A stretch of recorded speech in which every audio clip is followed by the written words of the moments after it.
Welcome to Daddy versus Doctor. My name is Sebastian Maniscalco. Dr. Scott Cohen. And, hello. Welcome back. We were just outside. Yeah. And I don't know where the show's going, by the way, but I needed to talk to you about it's this therapy. particular. Yeah. And getting to know you, not only personally, but on the podcast, I feel like you're not going to be of really good assistance in what I'm about to tell you. I already know where you're going. All right, tell me. Caruso is in chef camp. All right. For everybody who doesn't know, Caruso's 4 years old. Obviously, your son. Yeah. Okay. Chef camp. Chef camp, Yeah. which is a 4-day camp at the mall. They have Yeah. this little place where they teach kids how to make food. All right. Monday, it started Monday. Okay. Lana took him there. He was resilient, didn't want to go in, fit, crying, As I'm hearing this information, in my head, I'm like, I'll take him tomorrow. And Okay. Yeah. okay. So I'm going to tell you what and it's going to sound like I'm bragging. Okay. But I am. Yeah. He doesn't want to be told what to do. It's always on his terms. Okay. All right. Mm-hmm. He was in his pajamas. I ain't changing my pajamas. I said, "Oh, great! That's so." You know what? It's right in your pajamas to chef school day. Brilliant. I went instead of being defensive and combative. I gave in to him. Okay. And my plan was I'll change him when we park. Okay. Great. He said, I go, you know what? We're even going to go in the car with no shoes or socks. Like a bonus. Which he's seen his mom do many, many times. So it's all in the family. Yeah. So I take him, we change, we're going. As we approach, we're getting closer. He starts to, kind of go behind me, starts to hug my leg a little bit. But I go, come on, Caruso, get in there. Put him in there and walked away. There was no goodbye like he was going to the army or anything like that shit. which Lana tends to do. Goodbye, give me. It seems like if you rip the it's a Band-Aid, workup. Yeah.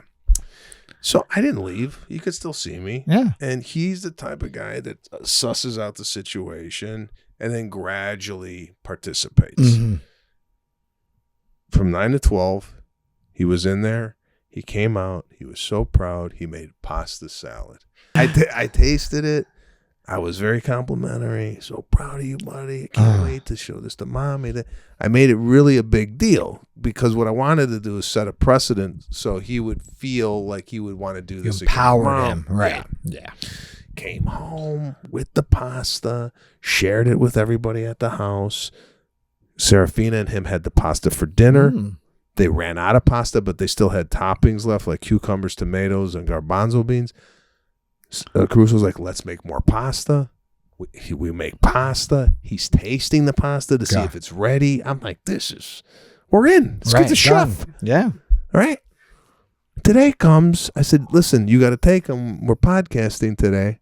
And I get a call. He won't go in. He's crying. So I FaceTime her and he's there, bawling on the ground. On FaceTime. And again, I'm going to pat myself on the back. Through FaceTime, I get him to stop crying. I mean, God. It's impressive.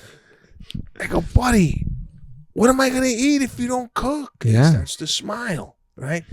I'm relating it to, like, if you don't do something, daddy ain't going to eat. Whatever. Yeah. Smiling. And I don't know, the phone hung up. But I'm like, all right, I did what I could. I was right.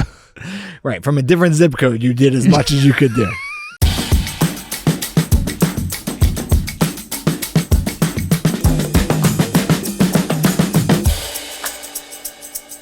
My question to you, and again, I know you're not the behavior. No, I think police. you're gonna be surprised by my answer here. Okay, well, I'm gonna set this up. All right. Because this is our biggest hurdle with the kids right now. Lana tends. This is my assessment. Lana has set a precedent over the last 4 years with him, and she will argue this, that mommy is easy to manipulate. Yep. And Lana blames it on, it's a different relationship I have with him. He's, he came out of me. There's an attachment issue there, And Aaron gave birth to your kids. Right. Right. And there's no attachment at all. So. No, but like she has set a precedent where probably that stuff never flew with her. Right. And it was from the onset. I feel we are getting to a tipping point with him where this is going to be a problem moving forward. Now, your assessment. No, so I feel obviously parents can parent different ways, but in this case, I actually agree with you because I think, first of all, kids know who they can manipulate. The fact he went in yesterday and he was fine tells you he can do it, right, behaviorally. And I agree. I think, and it depends on the child and the child's personality, but in this case with Caruso, it should be a mommy loves you kiss, ushered in, and then you're done. And these classes in these schools are usually really good with it. Even if a child's upset at the beginning, if mommy and daddy aren't there to give the attention the child's looking for, usually after a couple minutes, they're with Gen Pop, they're entertaining and they're cooking and he's doing everything. We see this in preschool. I don't know if it happened with either one of your kids. I remember when my kids in preschool, there was always one child who every time they got dropped off, you saw them. I mean, hysterically screaming. And then after 5-10 minutes, they integrate into the group and they're having fun. And I actually like schools and classes that tend to do shorter drop-offs with parents. Like there are some places that they tell the parents, we want you to stay for the week. And the first day you're going to stay for 3 hours and then 2 hours. I think for most kids, that's really hard on them, especially the kid that has trouble separating. I think that's worse because if your parent is there, you're never going to try. You're going to be at their hip. You're going to be crying. You're not going to be playing. But if you can say, hey, mommy loves you, daddy loves you, and you're out of there, I guarantee if you call in 15 minutes, the teachers are like, hey, they're having fun. They're playing. They forgot all about it. And you reinforce how great it was at the end of the day. So I agree with how you did it. Okay. I appreciate that. But I can't tell you what happened. She left him there. She walked away to go do something in the mall. Yeah. Come get him. So they called. Yeah. So he wasn't calming down. No. Yeah. I mean, the problem is this is a short class and there's a part where it's a disruption to all the other kids. So I think they're stuck in that case. But what do you think would have happened if you dropped them off today? You don't think any of it would happen? I would have been eating pasta salad tonight. Yeah. Now I'm starving. I got nothing to eat for dinner. And does he have it tomorrow? Yeah. Yeah. And I'm going to take him. You're going to take him. Now, this becomes an issue because now, and again, I don't want to get into therapy here, but when I go down, and we haven't even talked about this yet because we didn't have time to talk about it yesterday. She was one place, I was another. We didn't cross paths, right? So now I got a taste in my mouth right now, going back down after this podcast, right? I'm going to go back down. Right. And now I'm going to have, and I guess it's the way I put things too, which if you do any type of self-improvement or self-work in a relationship, they always tell you to tell the other person, when you do that, it makes me feel right. Right. That's it. Right. Listen, this is the way I work it in a relationship when it comes to parenting. You're doing it wrong. Fix it. Okay. No. Right. I'm right. You're wrong. Yeah. Okay. And there's times you're right and I'm wrong. Right. I just feel I'm a little bit more. I could assess my actions and go, yeah, it probably wasn't the right thing to do. Where she can assess that this is probably not the right way to go. Right. And I don't know how to handle it. Can you assess your actions when it's wrong? She'll probably disagree. But I feel like I can take a step back and go, yeah, probably shouldn't have yelled at him then. And pivot. Yeah. And work on it because I've done this. I've done this. And I'm not saying she's a bad mother. I'm not saying any of this. Course I'm just saying in this particular situation with discipline and structure, and we dealt with this with Marcellus in talking with Marcellus Wiley, that, he doesn't overparent. He kind of lets the kids find their own and then props them up. Right. However, I think you do have to give some type of boundaries and parameters when it comes like, we're going to school. You must go and do this. Right. Because what happens is, in my opinion, is the kid then sees this as being not something he has to do. It's like, it's optional. Right. Right. So, yeah. And I think, unfortunately, in this case, because what the class is a week, right? it's 4 days, Yeah. 4 days. And what is it? How long is he there? 3 hours. 3 hours. And maybe the case that you do have to take him, because the solution, if Lana takes him, he's just so used to just getting what he wants that it maybe in this case you do, because there's only such a short amount of time that the school, the camp, whatever, can't accommodate because it's interruptive to everybody else. That's the issue. Okay. So in this case scenario. Okay. Moving forward though. Right. Then you guys got to be on the same page. I'm out of town. I mean, I can't always take the kids, right? But I think you keep doing. He has to see that even with her, honestly, if there was more time, I just worry that he'll do the exact same thing for the next 2 or 3 days, and then the class is over. But if it was school, for example, what I would say is actually she takes him and she does the exact same thing every day. Mommy loves you, and drops him off so that he recognizes that, yeah, if he cries and gets upset for the first 15 minutes or the first hour, he still has to stay. And then once he realizes that and he's okay with it, then he'll be okay with mommy doing it. I just don't know if there's the amount of time to do it in this scenario. Well, that's the problem. You mentioned like drop off and goodbye. Yeah. My wife acts like the kid's going into the Marines. And there's like, I go, just drop him off and get the hell out of there. Well, he just, because when I drop him off, he looks lost. Let him be lost. Right. Let him find. Right. And there are some kids that you can sit there and hang out, and the kid goes and plays with the friends and comes back and, hey, mommy, and does it. And then there are some kids, if you are there, they are not doing anything except trying to get away out with you. That's it. So you just have to know which your kid is and then, adapt to that. I treat the drop-offs Yeah. like a military mission. Right. You go in, even when I pick them up, right. You go in, right. You Pull get the asset, and you get in the chopper, and you get the hell out of there. Done. There's no like time to sit there and coddle and this and that and the other thing. I'm not saying be an ass. I've done it with Caruso where I go in and say, okay, buddy, put your bag down. Okay, we play little blocks. Hey, okay, and I'm gone. It's not like, it just seems like, I don't know, it's a mother and they have different.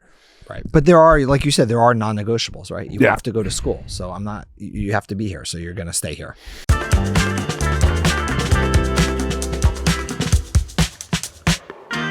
Yeah. So this is the hurdle this week in my marriage and parenting. Have you come across any hurdles, or everything's just beautiful at your house? So Aaron, well, everything's beautiful at my house. No, my wife took my older one on a trip this week. So I was alone with my 13-year-old. And the hardest part being with a young teenager is that I wanted to make it a fun, like, daddy-daughter week. So I was bringing out a lot of options, and I was told that, let her pick things she enjoys doing, not things that I want to do, right? It's about her. So, do you want to go to the movies? You want to invite a friend? Let's go to dinner. Do you want to go, let's go play tennis. You like tennis, do those things. All these sound great. Right. But I was getting a lot of, no, I want to just stay at home. And then I was sort of stuck, because then what am I doing? I'm going to force a 13-year-old to have fun. And then, so I was really stuck. I didn't know what to do. And I ended up almost being sort of stuck in my home because she didn't want to do it. And again, it's not about me, but I really wanted it to be more of a bonding moment with her. And it ended up, I wanted to do those things, but I also wanted to abide by what she wanted to do. So it's sort of like what you said. I was stuck between a rock and a hard place. What would you have done? Would you have forced it? Well, here, this is the problem, I think, with parenting nowadays. Where we are so like, what do you want? I know, right? What do you want to do? You want to stay at home? Yeah. And growing up, it was like, get in the car. Right. We're going to the baseball game. Now, did I want to go? No, but like then you went, and then all of a sudden, okay, we're in it. Right. It's fun. It's fun. Here's some peanuts. I didn't know peanuts. And it's finding that balance. And I didn't know how much to push it, because you're right. In the back of my mind is, I want our relationship to be a good one. I don't want her to be more upset. And so how much do I push it? We had a couple, one day she had tennis lessons with a friend, and then I took her up to the swimming pool and she hung out with her friend all day. So she had like a fun day with her friend, and I was there. Week. And and look, overall it was great, but as a parent, it was a difficult thing because I didn't know how much to push it. It'd be interesting from our viewers who have teenagers, how much do you force it? When teenagers often just want to be in their room. Yeah, I see that I would have a hard time with, because you think, hey, it's daddy. Right. Why wouldn't you want to go play tennis with daddy? Right. And then when they're like, yeah, dad, no, I'm going to be on my phone with my friend. Yeah, I would feel sad. Yeah, I was. I would literally go in my bedroom and bawl. Yeah. If my daughter didn't want to like hang out with me. So right now what I'm doing is, because I know this is coming, Mm-hmm. I am trying to, when we're in, I did this game last night, by the way. I got it. You're making things up. I love it. I had them both. Lana had went out with her girlfriends for dinner. I had them both my son and my daughter. I go, we're going to play a game called Teacher. Mm-hmm. I'm going to play the teacher. You're going to be the students. Okay. And I got to give it to myself on my improv skills. I had other students in the class that weren't even there that I was reprimanding. Oh, wow. Right now, this takes skill. Yeah. They're there, and I said, their names were Serafina Caruso. And I said, excuse me for 1 second. Yeah. Timmy? This is a form of early dementia, right? Does he talk to invisible objects? Yes. Does he reprimand? Okay, sorry. The acting was so good. Yeah. They turned to look for a Timmy. they turned around. And he's like, is another kid in the room? And I reprimanded Timmy and said, this is enough. Oh God. I was parenting while playing, and I'll show you how I did this. I go, Timmy, we do not talk out of turn while the teacher is talking. So not disciplining them, disciplining an imaginary friend. Yeah. And they, and I did it. It's on video. I have a Nest camera. Yeah, so we got to show it. I got to rip it. I'm going to rip it. This just happened last night. I didn't have time to rip the video. And Lana doesn't even know I did this. So I did about 30 minutes of play. And I don't know if you can remember, but it reaches a point where the play, I've reached my, you're just done. We're done. Yeah. And to rewind earlier in the day, and this is part of being a 50-year-old parent, I was playing Legos with Caruso. Yeah. And I don't know if you remember the Legos, they give you instructions on how to build the Legos. 20 minutes I'm sitting there putting them pieces together. Yeah. I fell asleep putting the Lego. I was laying down and I fell asleep while putting Legos together with him. And he's hitting me with Legos going, Daddy, get up. And I pop back up and it's like, my God. I mean, listen, for you that listen to this, that don't have kids, it is exhausting. Oh, it's exhausting. But here's the question. I mean, would this work for marriage? Could I be like, Juliet, tell your husband maybe to be nice to him? Aaron, did you? I mean, look. No. With your wife, she would totally see right through that. Yeah, you don't think I could do the imaginary wife? Parenting is exhausting. It's tough. It's a tough, and it's. So I was trying to get the kids to bed, but they still wanted to play school. But it's over. Right, school's over. Like, Daddy, but it's good. You just say the bell rang and school was over. Yeah, I did. I said, but then I started to get hot. Then then it goes from like, hey, everybody at school, get to bed.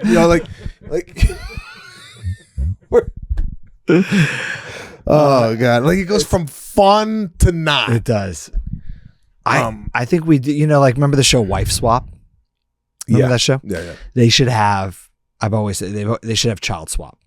So kids go to other people's houses, and they get disciplined by other parents and they really see how it is. I just wonder, the problem with it is that I think my kids would be perfect angels at somebody else's house. You never know. They would never act at times the way they do in my house, but it would be, throw them in a farm in Idaho, baling hay, and let's see how good they realize they have it.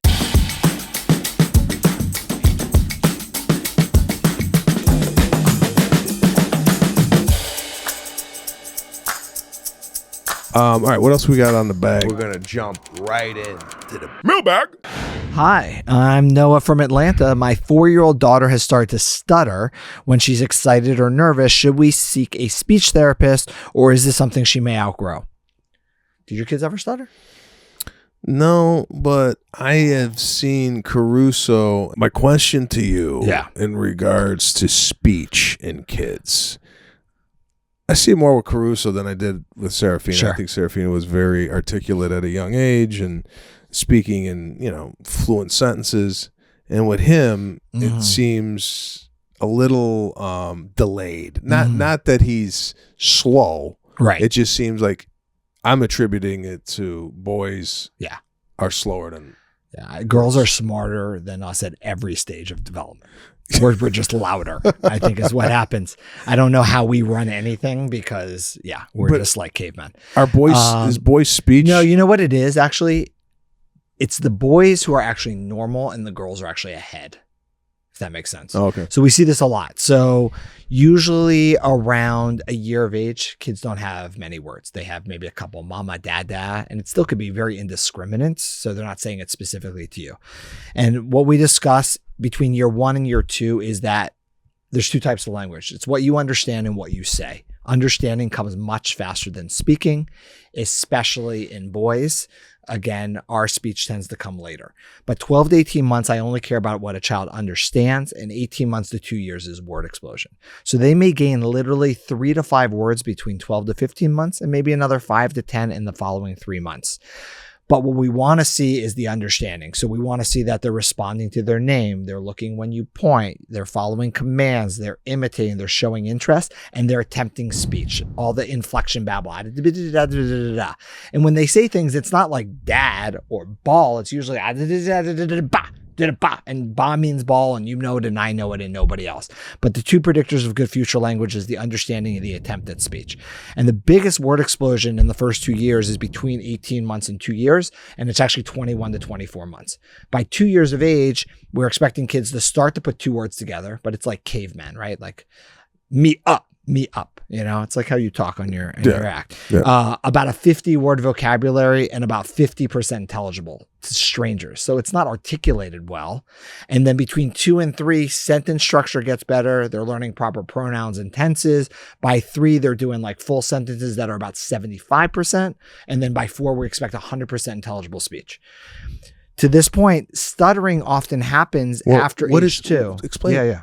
What is a stutter and why is it happening? Right. So typically at this age, it's not like a stutter that adults get that you're going to have for the rest of your life. It is developmental and you're going to outgrow it. Stuttering is repeating the sounds or the words because typically your brain's going one speed, your mouth's going another. So you're trying to say something, you have a lot to say, you know what you want to say, but you can't get it out. And it's very common in the 2 to 6 year range.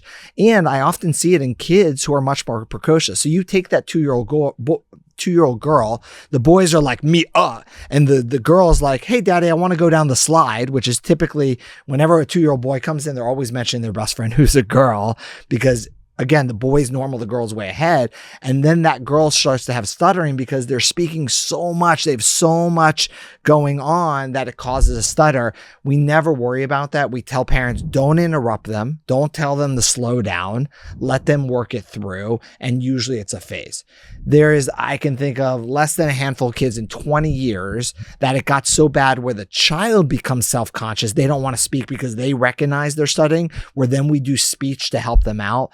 But usually we let it be and they outgrow it. And it tends to be the kids who are actually more verbal who do it because, again, brain's going one speed, mouth's going the other. But it's hard as a parent to hear it because you're like, why are they doing it? Yeah. You know? Also, in regards to speech, when kids develop a lisp, is that just a natural thing? Is that through pacifiers? What is the? No, I mean, again, articulation at different ages is normal. So like we said, at 2, we only expect to understand 50% of your speech. At 3, 75, and at 4, 100%. But 4-year-olds commonly lisp sounds, R's. It's not rabbit, it's wabbit. THs are D, so it's not rather, it's rather. L's are common, lello, instead of yellow. SHs instead of ship, sip. So they call those the 4 to 6. I call them the 4 to 6 year sounds because they're actually normal for a child. Like I know when you say wabbit, you meant rabbit. So as long as I understand 100%, having those lisps are normal, and they typically resolve themselves by 6 years of age. If they're still there by 6 or kindergarten age, or people are having trouble understanding you, or you're dropping syllables, like instead of rabbit, you said abbot, that's when we talk to speech therapists and help them with their articulation. Got it. Yeah. Just blew your mind, all this speech just flowing out of my mouth. I'm telling you, my sister listens to the podcast, and every time she listens to the podcast, there's some type of nugget of information she walks away with going, oh, I didn't know that. And I think the more people that have the information and are armed with it makes your job a lot less stressful, because people just know the answers before they even ask the questions. Right. Then I could just not work. Then you could retire. Right. I could be a robot. Just play golf.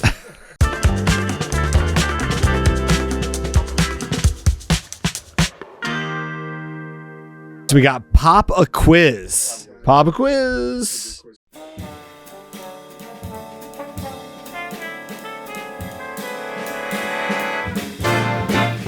Interesting. These questions, as I look at them, are more like sort of questions you would have for me, but they're dad questions. Okay. So, how do you remove chewing gum from clothing? You have a remedy for that? I remember this one. I've never done this though. Chewing gum from this is I'm going actually back to childhood. I don't remember. Remember you put ice on it, freeze it, and you scrape it. Does that work though? I feel like it's a lot of work. I think you just throw it out. This is going to be really, if you get this one, we're going to have to send if you get this one, we are going to have to send a letter to Cornell going, great job. Yeah, but Cornell didn't teach me anything about medicine. Miami. Yeah. Miami. Children's Hospital, Los Angeles. Yeah. About how many bones does a baby have at birth? At birth, over 300. 300. Yeah. Because we always say the skeleton has 206 because a lot of the bones fuse, right? The bones in your skull fuse, so that it decreases. You have 206. So your bones at birth are less than what they are right now. No, you have more bones at birth. Yeah, your birth, you have more bones. More right? bones. More bones. Yeah. Right. Because think about when you're born, all the plates of your skull, for example, are all separate. And then as you grow, the sutures close and your skull becomes one big. I had no idea. Yeah. Do you remember? All right. Because your kids are going through this. Stages of car seats. Oh, yeah. Take me through the different car seats stages and when it happens. Okay, so I have a problem with the way the law is currently set up with car seats. Good. I'm glad you have a problem with governmental regulations. Yes. Yeah. What's your problem? So you get the car seat. I think it's like the baby seat, the infant seat that they come home with. And it's one that you could carry. I think you have that. From what I remember, it's amazing what you forget. Yeah. 6 months to a year. Okay. You probably have that. That's good. Maybe even sooner or less. And then you have one I feel that Caruso's been in between the ages of 1 and 4.5, 5. Okay. And then what we have Serafina in currently could be breaking the law. Okay. So we'll edit it out if it is. Yes. What do you have her in? It's not a car seat. It's like a booster seat. Yeah. She's 6. Yeah. I believe she's over 53, 54 pounds. Totally legal. Okay. Totally legal. Yeah. But here's where I differ. Okay. I feel as a parent, especially a father with a daughter, my daughter should be in the front seat with me. Oh, no. All right. Nope. I know. No. Yeah. But why no though? why no? Yeah. Why no? I'm Why do you probably surmise? because it's a safety issue. She's small. If you get hit, she could probably go under the seatbelt. Okay. Airbag. The airbag's more dangerous. Airbag, and even think of that. Yeah. Okay. Airbag hitting her. I mean, this is what I've been doing with my daughter. Uh-huh. We live here in a gated community. Yeah, sidecar. There's no traffic. When we get in the gated community, she drives to the house on my lap. Yeah. Now, you shouldn't say this to me. Okay. What is the harm of her in my lap, steering the wheel? I got my hands on the wheel. You've seen this neighborhood. I get it. Yeah. Well, wouldn't you do this? If you had the situation where it's gated and there's no traffic in like your own driveway? No, yeah, from the gate to my driveway. I don't know. I'm a what if guy. What if? What if what? What if like you get hit by something or something pulls out in front of you and she's not appropriately buckled and then she but hurts herself or something? The level of risk here. It's not likely. I know. And it's fun. It's fun. And it's a teachable moment because, and I don't know if this. I can't wait till she goes to school and tells her teacher that. I'm telling everybody right now. I know, it's great. Believe me, the way I grew up, there was kids driving the at tractor. 6. Exactly. You're on the tractor in the neighborhood. The mowing. You were on probably the riding lawnmower at 3.5. I didn't have a riding lawnmower. I had the push lawnmower. Well, no, we had a Toro. Oh, so you could hit it and go. Boom. All right. Unbelievable. So you're good with these. So rear facing car seat. Up until now, the rules keep changing. When our kids were younger, it was a year. Now they recommend rear facing till 2. You're right. So the infant car seat, you have to go, every one they make for a different height or weight because they want you to just buy more car seats. Most of them you outgrow around a year of age based on your weight or height, but you want rear facing till at least 2. And then if you still fit in it, you can stay rear facing till you outgrow it. They found that, parents always say, like rear facing, their arms and legs are like smushed. But the real reason is they found core injuries. You are 5 times more likely to have a more severe bodily injury at that age if you were facing forward than rear. So rear facing till at least 2, then you turn them forward facing, and then you go to a booster. This changed to when you're 4, you have to be at least 4 years old and 40 pounds. So Serafina can do it. Wait, boost. So Caruso could go on a booster. If he's 4 and 40 pounds. He's 4, he's tipping 38. So another 2 pounds. Yeah, he can go. And then you're in a booster. It's not a height or a weight. It's a size till you're 4'9". So 57 inches. And the reason, if you think about it, is you have to be the right height where the seatbelt is over your shoulder and over your hip, not on your neck and not on your stomach. So when you fly like that. The truth is nothing should really be age or weight because everybody's different. It should really be size. And then they recommend not being in the front seat till you're 13. Oh, God. I got to wait another 7 years? Well, no, she'll be driving before that. Well, no, she'll be driving at this. They didn't say anything about driving. There's no rules about when she can drive, but the passenger front seat, 13. That's got to be state by state, though. That's not a federal there's law, different, right? Yeah, Aubrey used to call me on this. She's like, "Dad, all my friends sit in the front." I know all your friends sit in the front. You still can't because as a pediatrician, I used to drive. We have a van. I used to go to all the soccer tournaments with her, and all the kids wanted to be in the van, and I would have 6 booster seats in the back because Aubrey was the tallest and I knew she needed to be in one. And I said, if you have to ride in my car, you have to be in a booster. And they'd all say, but my parents don't make me be in a booster. And I just saw that like news article, pediatrician drives van of girls not properly attended to. So I had to follow the rules. Okay. 13 in the front seat. What I want you to do, Lee, is look Let's do up. it by state. California's 13. Okay. What state has the lowest age requirement to sit in the front seat? Don't give me an answer. I want you to guess what state and how old is it. I have a state in my mind. What state? What are you thinking? Arkansas, Oklahoma? My guess is 11 years old. Mississippi. Oh, so we're in the same area. Do you have a guess? I wonder if some states don't even have a rule about the front seat.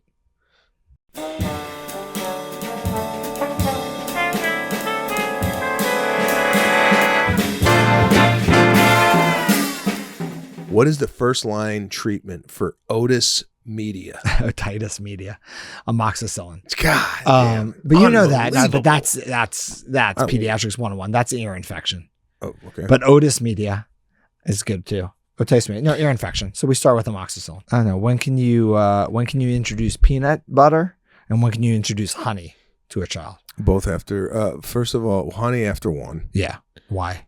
Do you remember? God, see, this is the problem. Remember? Retention. Not an allergy. You'll know. You'll be like, oh man. Botulism. Botulism. So botulism is a spore that can travel in the air and possibly could get stuck into we're talking raw honey.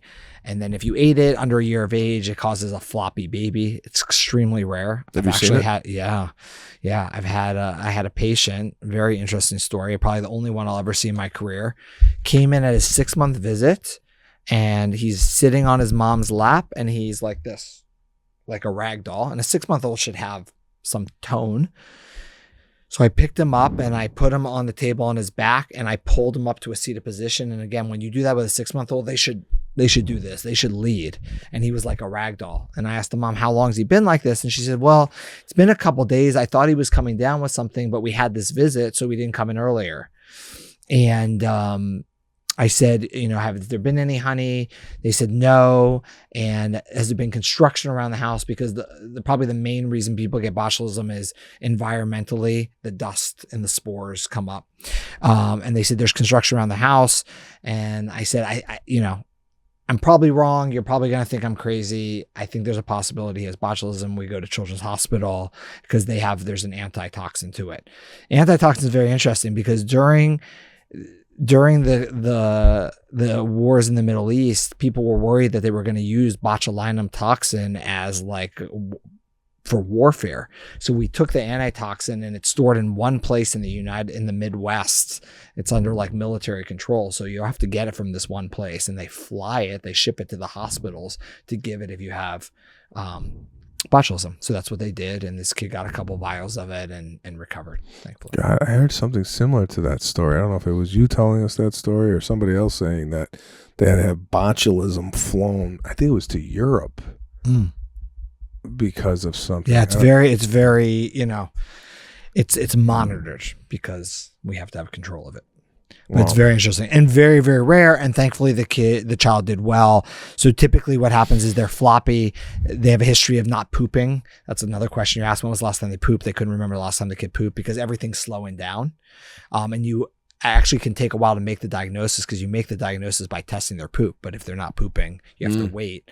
And then you give the toxin. In very severe cases, the child will stop breathing. So that's why you have to pick it up before it happens. So that's why no honey till a year, though sometimes people question whether truly it is in honey and it really is all just environmental. And then peanuts, we used to say no peanut butter till 3 years of age, which is totally not true.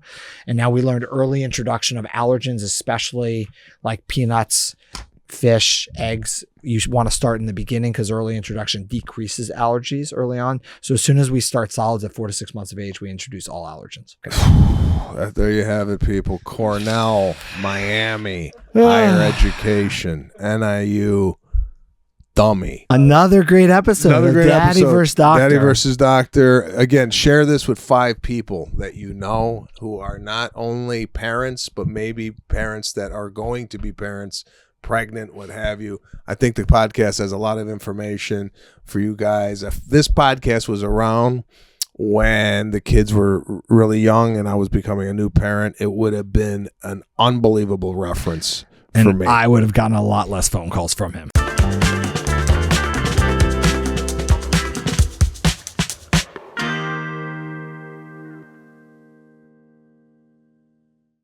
The opinions expressed in this program are not intended as professional medical advice, as a diagnosis, as a treatment protocol, or as a substitute for professional medical advice from your physician. Please consider your own medical history and consult with your own physician for your specific healthcare and/or medical needs and about your concerns for yourself and your family.